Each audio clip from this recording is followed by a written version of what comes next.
Você não falaria para uma mulher com endometriose: "Não, a dor é controlável". Você não falaria para uma mulher da menopausa: "Não, faz aí uma atividade física que vai melhorar seus sintomas". Você não falaria para uma mulher com ovário policístico: "Não, relaxa, esses pelos estão crescendo, a espinha está aparecendo, mas não tem nada grave com você não".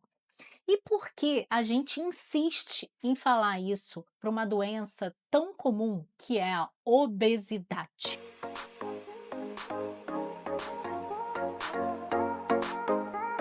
Obesidade não é uma questão estética. Obesidade é doença e uma doença crônica que aumenta em mais de 20 vezes o risco de, por exemplo, o câncer de mama. Muitas mulheres têm medo de fazer a terapia de reposição hormonal, então não usam hormônio, e muitas dessas mulheres que têm medo, elas estão sim com sobrepeso e obesidade. E agora a gente tem no mercado medicamentos que estão ajudando de fato essas pessoas que têm obesidade. Então a gente não pode apontar o dedo para o coleguinha que está usando medicamento. Afinal de contas, ele tentou já várias coisas. Muita gente é obeso desde a infância. Já tentou dieta, já tentou jejum intermitente, já tentou tudo, medicamento controlado e nada funcionou. E agora a gente tem sim o análogo de GLP-1 e de GIP, como por exemplo a tizerpatida, que veio como coadjuvante no tratamento da obesidade. Por quê? Também não adianta comprar um medicamento, às vezes em situações clandestinas, né. Tem gente viajando para o Paraguai para comprar medicamento lá no Paraguai. Não quer dizer que você pegar o medicamento, começar a aplicar a injeção e, num passe de mágica, você vai virar saudável, magro e maravilhoso. Também não é isso. É importante entender que o medicamento ele vai agir no nível do trato gastrointestinal e pode ter efeitos colaterais como náusea, vômito, um cansaço que não é tão comum, constipação, diarreia em outras pessoas, refluxo, porque ele diminui o trânsito gastrointestinal. Então, você precisa de um acompanhamento médico e nutricional, porque também você vai ficar sem fome. E aí, se você falar, ai, aproveitei que eu vou ficar sem fome, vou parar de comer. Você vai parar de comer, você vai ficar desnutrido, vai começar a cair o seu cabelo, afinal de contas, o corpo não precisa de cabelo. Ele precisa de oxigênio para o seu coração, para o seu cérebro. Então, seu cabelo, sua unha não é prioridade. Então, a primeira coisa que você vai ver a consequência de não acompanhar junto com uma nutricionista. Porque a nutricionista que sabe que você está tomando medicamento, ela vai fazer uma estratégia alimentar específica para o seu caso, pensando em ter mais proteína, porque no final das contas, esse medicamento que faz a gente perder gordura, infelizmente, também faz a gente perder músculo. E músculo é a nossa poupança, é o nosso potinho de ouro, é o nosso potinho de metabolismo. Porque lá na frente você tem a grana para investir na tirzepatida, mas lá na frente um dia você pode querer parar.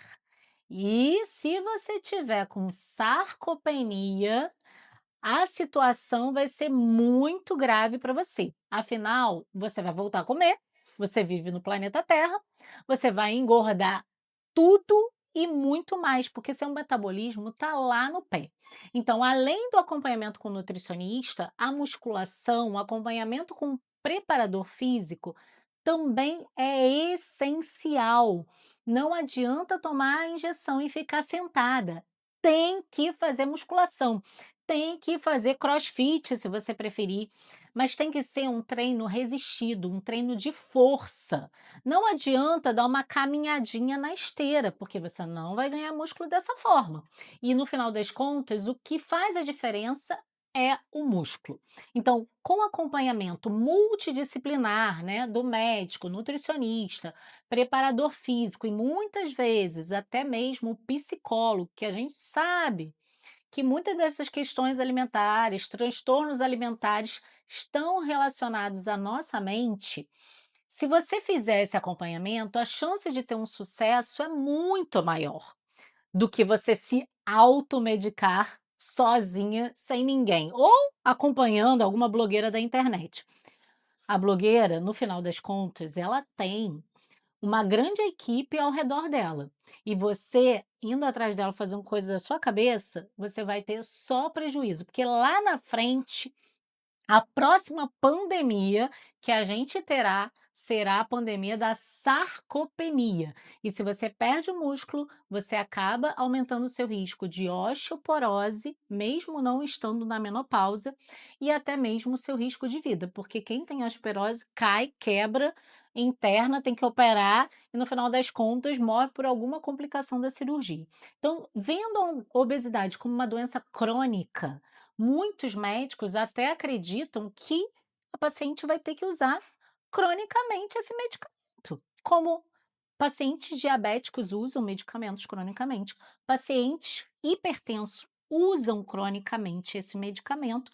Então, você também que sofre dessa doença chamada obesidade, pode ser que você também tenha que o tomar cronicamente. E aqui nesse perfil que eu falo tanto da endometriose, já existem estudos sugerindo um papel muito interessante da tizerpatida nas pacientes com endometriose, não só em relação ao emagrecimento, mas também uma ação anti-inflamatória e antifibrótica. Então, nos próximos vídeos, a gente vai falar cada vez mais da tizerpatida, porque ela é interessante para endometriose, para o ovário policístico, que é resistência insulínica, para as mulheres na menopausa, que também acabam tendo resistência insulínica. Então, é um medicamento que chegou para ficar e estão vindo outros novos por aí com uma proposta de não perder massa muscular, mas enquanto esses medicamentos novos não chegam, é a tizerpatida que a gente tem e é dela que eu vou falar. Se você tem alguma dúvida, deixa aqui nos comentários que a gente vai conversar.